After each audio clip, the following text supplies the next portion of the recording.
भक्ति के धरातल पर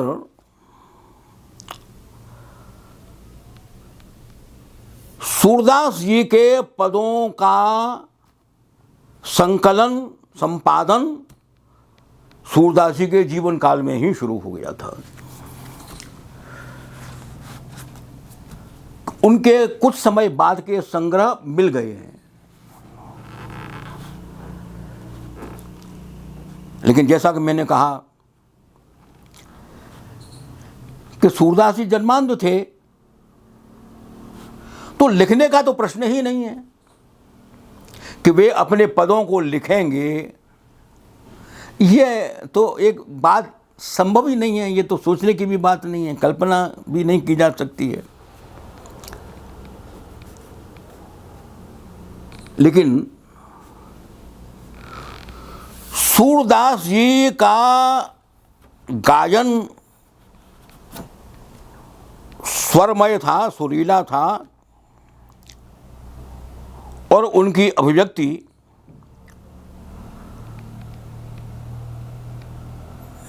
उनका संप्रेषण सामान्य जन के लिए हृदय था, सामान्य जन को जैसे हृदय में उतर गया। जैसे तो वल्लभाचार्य जी की भेंट से पहले ही उनके जो पद थे वो एक भजन के रूप में प्रचलित हो चुके थे, और यही विशेषता भी थी कि लोगों ने जब वल्लभाचार्य जी जब अडेल से पधार रहे थे, तो जब वो गऊ घाट पर आए तो सूरदास जी से उन लोगों ने कहा कि महाप्रभु जी पधार रहे हैं, महाप्रभु जी से आपको मिलना चाहिए। और फिर वो महाप्रभु जी के पास सूरदास जी को ले गए थे।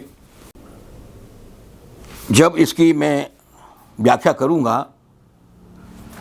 तब आपके सामने मैं रखूंगा कि सूरदास जी वल्लभाचार्य से भेंट से पहले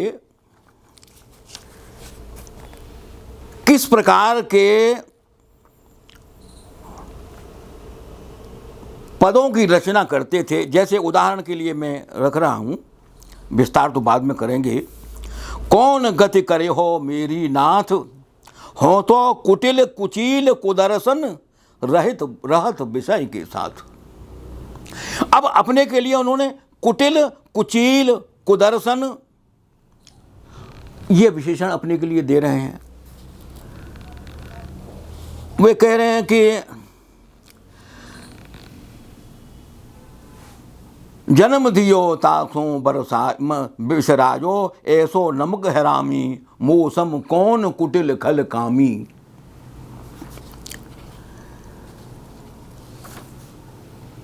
अब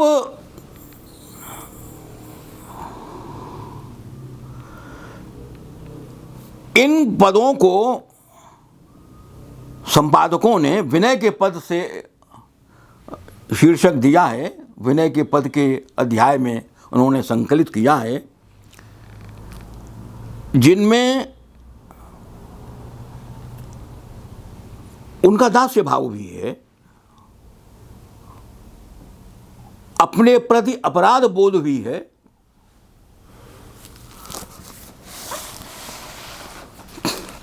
और यह अपराध बोध जो है वो कितनी गहराई में है कि उसके अतिरिक्त जो है वो सूरदास जी के लिए और कुछ मालूम नहीं है। एक तरीके से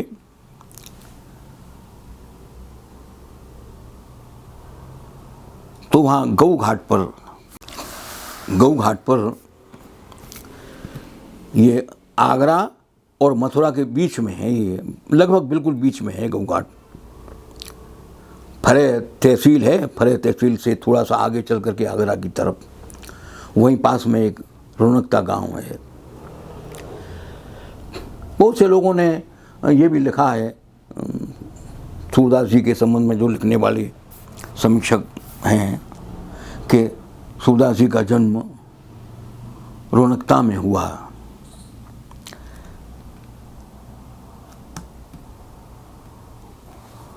तो उसका कोई आधार नहीं है, उसका कोई प्रमाण नहीं है। सूर्य निर्णयकार ने अंतःसाक्ष्य और बहिःसाक्ष्य दोनों ही दिए हैं, और दोनों को देने के बाद उन्होंने इस संबंध में निर्णय किया है कि हरियाणा में बल्लभगढ़ है। बल्लभगढ़ के पास में एक गांव है सीही। तो सूरदास जी का जन्म सीही गांव में हुआ। सीही गांव में, तो इसके प्रमाण में उन्होंने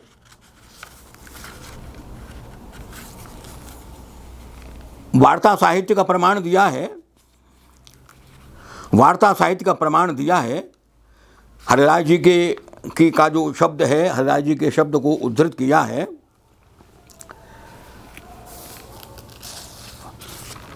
सीही गांव में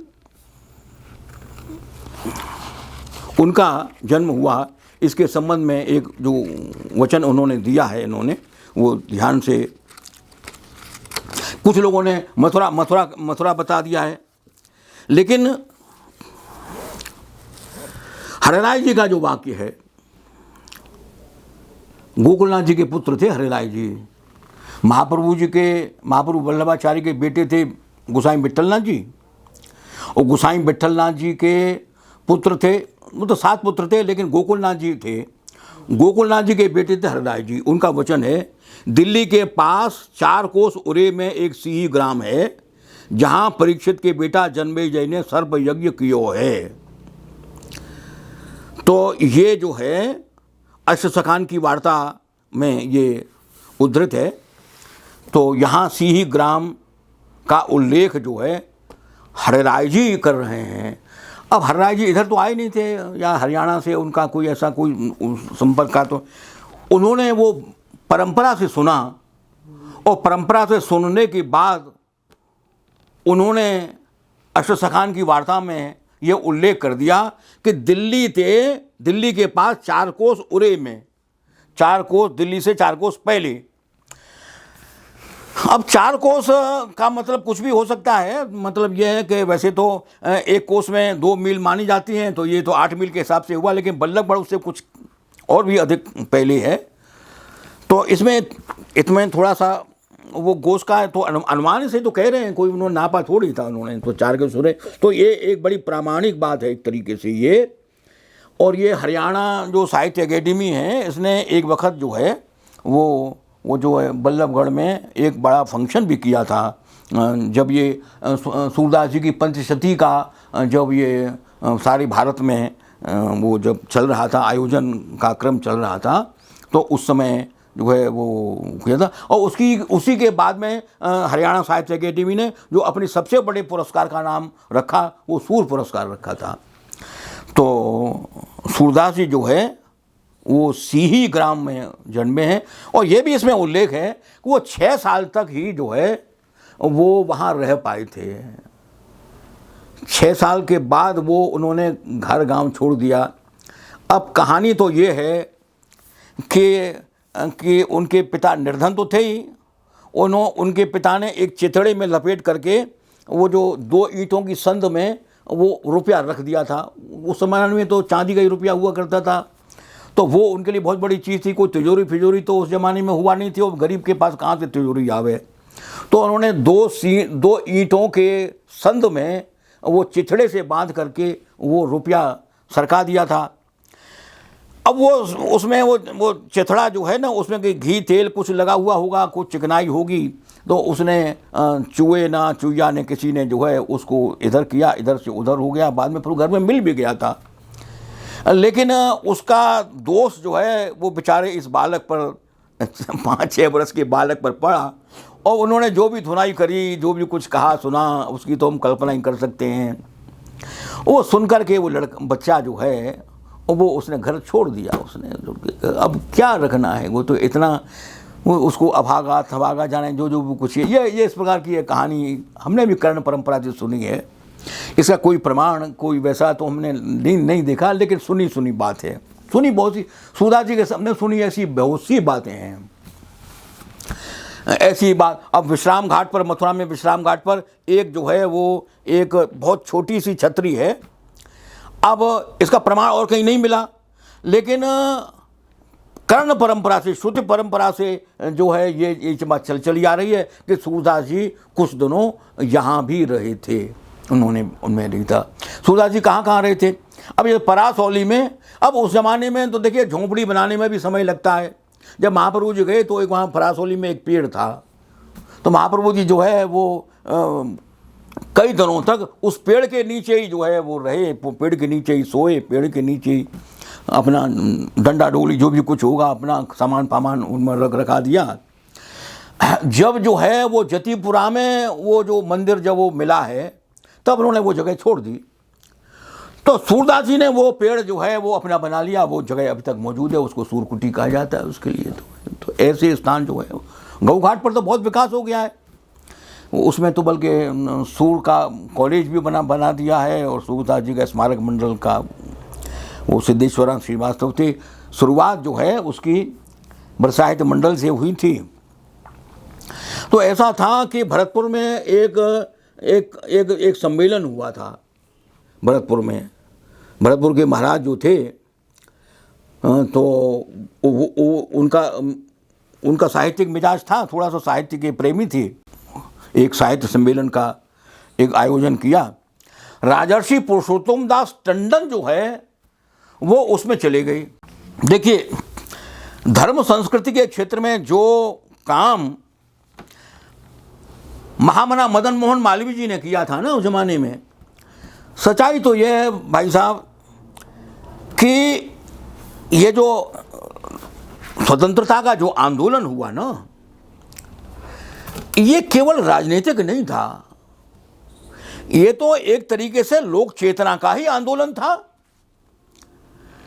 तो आप जिधर आप दृष्टि डालेंगे आपको लगेगा कि यहाँ भी जागरण हो रहा है, यहाँ भी जागरण हो रहा है, यहाँ भी जागरण हो रहा है, ये भी उठ रहे हैं, ये भी उठ रहे हैं, ये भी उठ रहे हैं। जब तक आदमी सोता रहता है तब तक सोता रहता है, जब वो जग जाता है तो वो अपने कपड़े भी संभालता है, अपने रुपए पैसे भी संभालता है, अपनी चीज़ों को जहाँ रखा है वहाँ टटोलता है, देखता है ठीक से रखा है कि नहीं रखा है, आता है जाता है, हिसाब लिखता है, करता है, सोए हुए को कहा।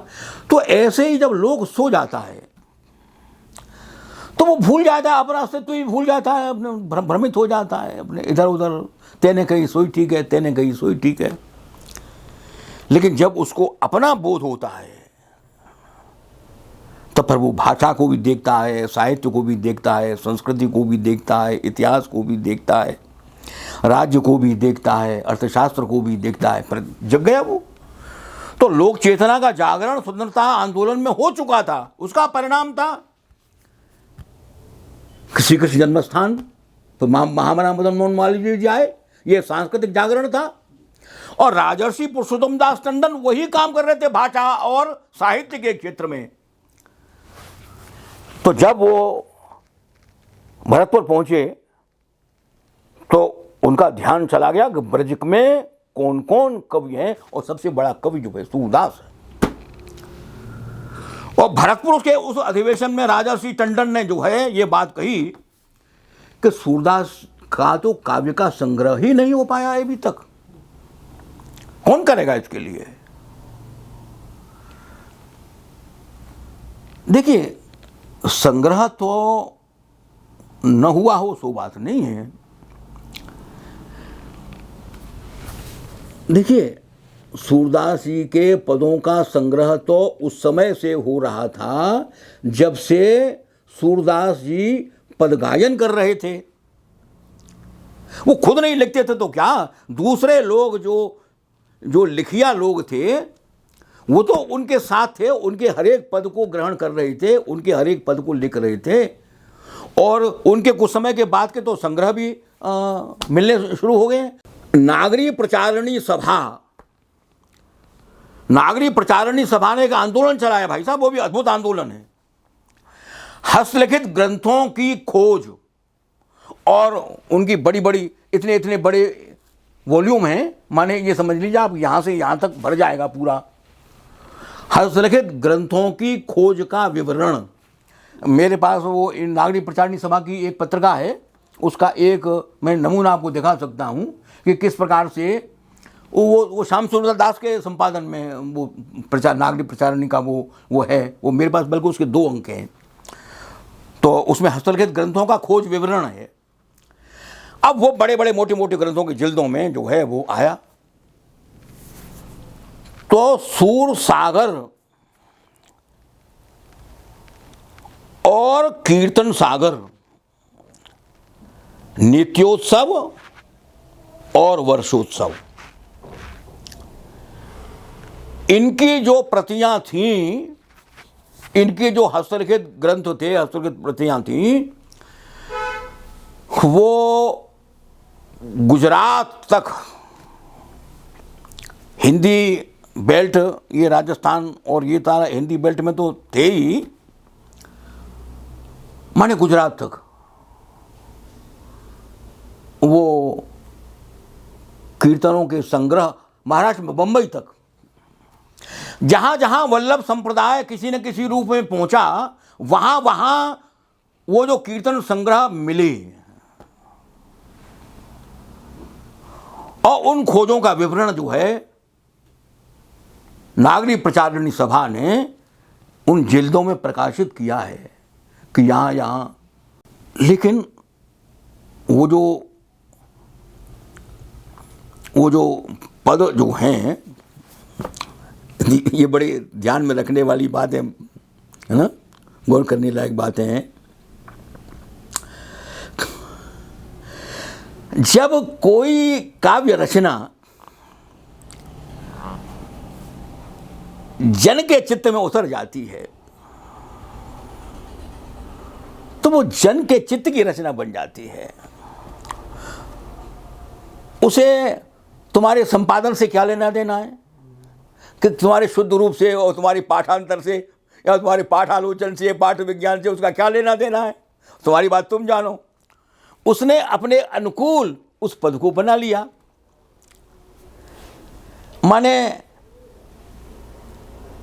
जो जिस बोली का बोलने वाला वो था, उसने सूरदास जी के पद में उस बोली का शब्द जोड़ दिया, उसके क्रियापदों को अपनी बोली के अनुसार बना लिया। अब गुजराती शब्द उसमें लगा दिए तो लगा दिए। अरे उसे कौन सी तुम्हारी परीक्षा देनी है, कौन सा तुम्हारा इम्तिहान देना है, हैं? और तुम्हारा कहा कोई ये पाठ अशुद्ध है, अरे होगा अशुद्ध, तुम्हारी अशुद्धि तुम जानो, मुझे तुम्हारी अशुद्धि से क्या लेना है। मेरा पद है, मेरे हृदय में है, मेरे कंठ में है, मैं अपनी तरीके से गा रहा हूं, आनंद ले रहा हूं, मेरा अपना आनंद है। तो जितनी जितनी लोकप्रियता उस काव्य की होगी उतने पाठांतर होंगे ही होंगे, इसे कोई रोक नहीं सकता। शास्त्र लोग अपना डंडा लेकर के कहें ये तो पाठ भेद हो गया, ये तो फलाना हो गया, हो जान दो, उसे इसकी फिक्र नहीं है। ये तो फिक्र तुम्हारी है ना, ये डंडा लेके तुम घूम रहे हो। तो इतने पाठ भेद हैं। मेरे बाबा जवाहरलाल चतुर्वेदी ने जब सूरसागर का संपादन किया तो आप ये देखेंगे कि ऊपर की 3 लाइन सूरदास जी की हैं और बाकी जो 29 लाइन हैं उनमें जो है पाठांतर है कि अमुक प्रति में इस शब्द का ये पाठ है, अमुक प्रति में इसका ये पाठ है। पाठांतर ही पाठांतर है भाई साहब।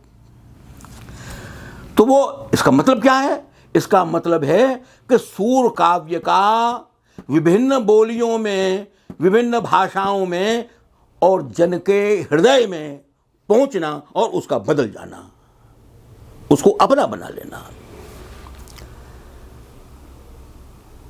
तो वो सारा काम हस्तलिखित ग्रंथों में ही चल रहा था।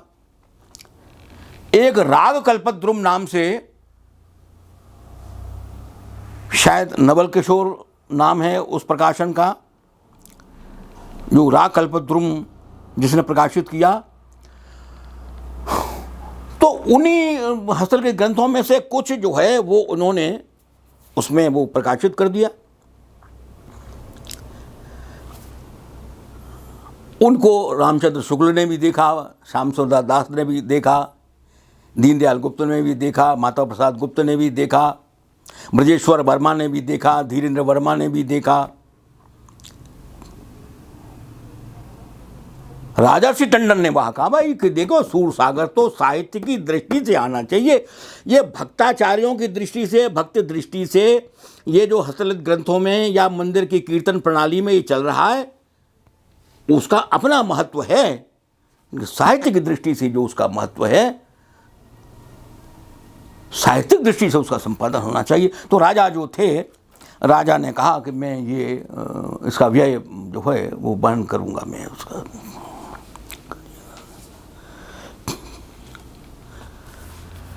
भरतपुर पर वो लेख की जो चढ़ाई हुई थी, ये इससे पहले की बात है, ये उसी दौरान लॉर्ड लेक ने भरतपुर पर चढ़ाई कर दी। उसमें भरतपुर का बहुत क्षतिग्रस्त हुआ। महाराज भी भरतपुर छोड़ करके दिल्ली रहने लगे। कुछ दिनों बाद उनके देहांत हो गया। वो काम वहाँ का वहीं रुक गया। सूरसागर का काम कुछ चला था लेकिन वो आगे नहीं बढ़ सका था। लेकिन बात तो चल निकली थी, हवा में दौड़ चुकी थी। राजर्षि टंडन की बात थी। राजर्षि टंडन कोई साधारण थोड़ी थे, असाधारण पुरुष थे। जगन्नाथ दास रत्नाकर ने फिर पीड़ा उठाया कि अच्छा ये काम मैं करूंगा। हरिद्वार के पास कनखल जगह है,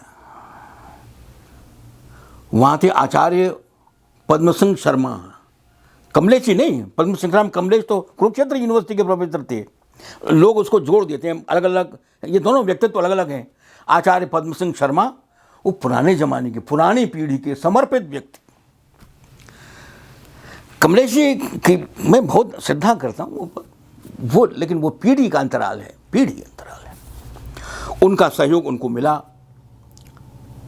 तो जगन्नाथ दास रत्नाकर ने वो अपने पाठ के अनुसार वो जो संग्रह जो था उसका, नागरिक प्रचारणी सभा ने उसका एक अध्याय समझिएगा वो प्रकाशित किया। रत्नाकर जी भी चले गए। लेकिन नागरिक प्रचारणी सभा जो है उसके मन में ये बात थी कि भाई किसी भी प्रकार से, अब तो किसी भी प्रकार से है, अब तो ये काम हो ही जाना चाहिए किसी के लिए।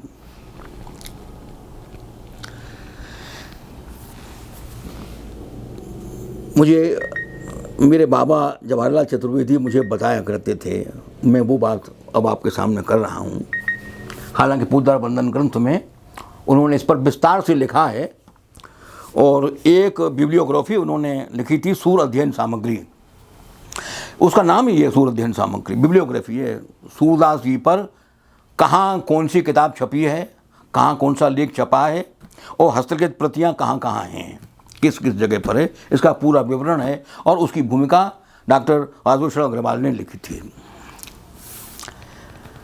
तो वहाँ जो बात निकल कर के आई, जैसा कि मैंने अपने बचपन से ही सुना,